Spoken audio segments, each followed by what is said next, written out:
Gago, lasing ko na. Alas 5 na? Oo. Alaksin ko na. Lasing ko na. Di ba meron ka nung DDPi Z60? Z60, yes, meron. Dashcam. Meron. Yung camera niya, tama ba? Na 4K resolution yung main camera? Oh, 4K yung harap, tas 1080 yung likod. Actually, tatlong camera nun. Oh. Yung Z60.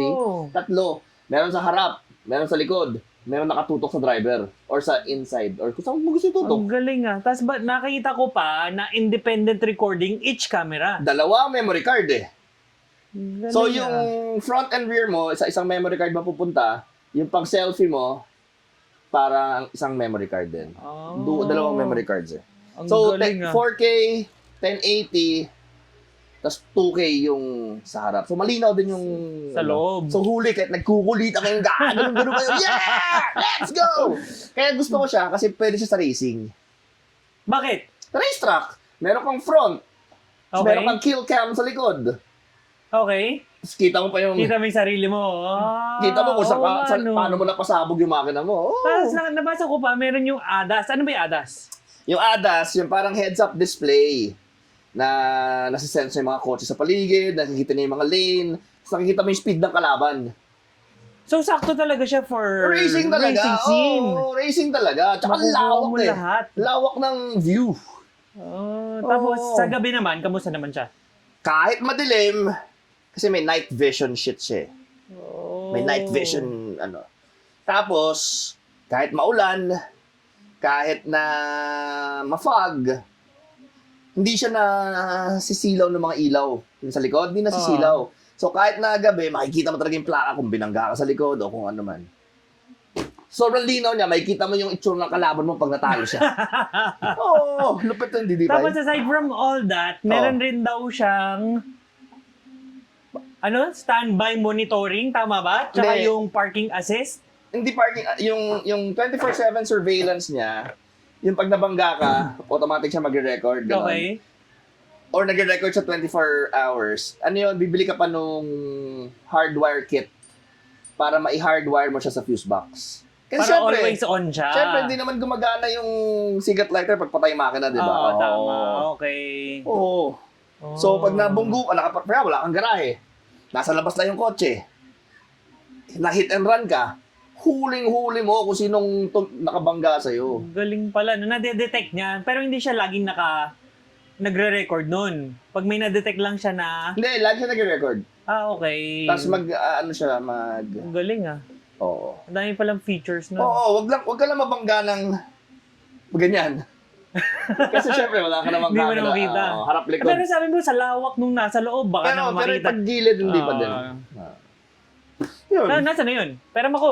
Hindi pa eh? Oo. Gago, pinahiram ko kay Vince kasi bibili dapat sa Shopee.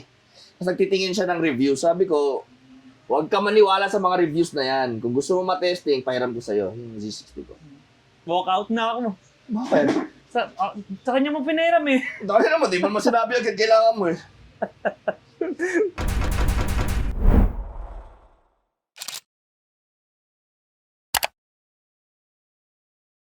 Maganda ba yung DDPi? Oo, gago, maganda yun. Meron ako yung Z50 at yung Z60. Yung Z50 nakakabit sa EG. Sa puti ng EG. Ako eh. Gusto mo, meron ako Z60, di ko pa nagagamit. Gusto mo, testingin mo muna. Ah, sige. Papayara mo sa akin. Oo, sige. Ah, sige. Akin na lang kaya. Gago, hindi pwede. Rami mo lang.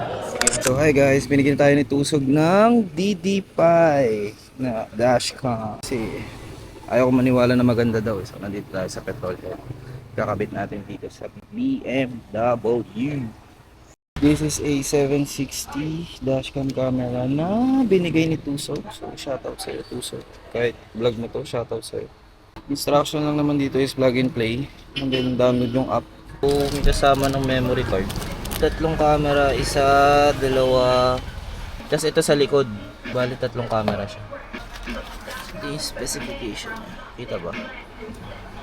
Yan. So, ito yung interior camera. Itong nakikita nyo ngayon sa loob pa lang yan ng car tire.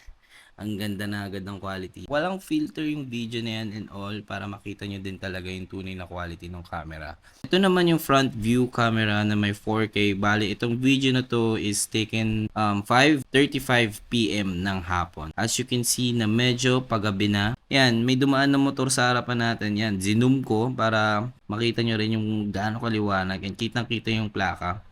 Medyo blur ko na lang din yung kalahati. One thing na I love about this dashcam, not only na this is the first time ever na mahawakan ko na dashcam and ma-install is yung quality talaga sobrang ganda. So, ito na din pala yung magiging protection nyo sa kalye. Like, evidence sa mga hindi natin inaasahang pangyari like accident, road rage, and any other stuff or pwede din weird stuff na pwede mangyari sa kalye. So, this DD-Pi dashcam camera is a must for your car. You can purchase this DD-Pi products on Shopee, Lazada, Facebook, or any other DD-Pi distributors in the Philippines. And again, thank you Tusog sa pagpapahiram nitong DD-Pi. Okay.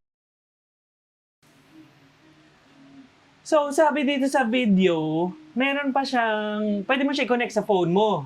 Pwede. Na doon mo i-review yung Oo. footages na na-recorded doon. Sobrang dali lang niya i-connect. Na-download mo lang yung app. Tapos, Makikita mo na doon. May gallery na doon. Ma-access mo na yung camera. ang galing pala talaga niya. Sobrang dami talaga niyang features. At saka mabilis siya mag-data transfer. Sayang naman, pinahiram mo sa iba. Eh, pag sorry nga, di testingin mo, gamitin mo. Sige. Kakapit ko yun sa Lambo eh.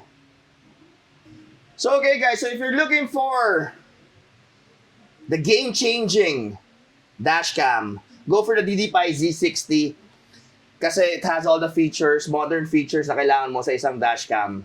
Everything packed in one small package. So, it's available sa Shopee, sa Lazada, sa TikTok Shop, and also on Facebook. And ang alam ko, sa Facebook, they also provide free installation. Pag doon ka sa DD-Pi Philippines na page, nagbili ng iyong DD-Pi Z60.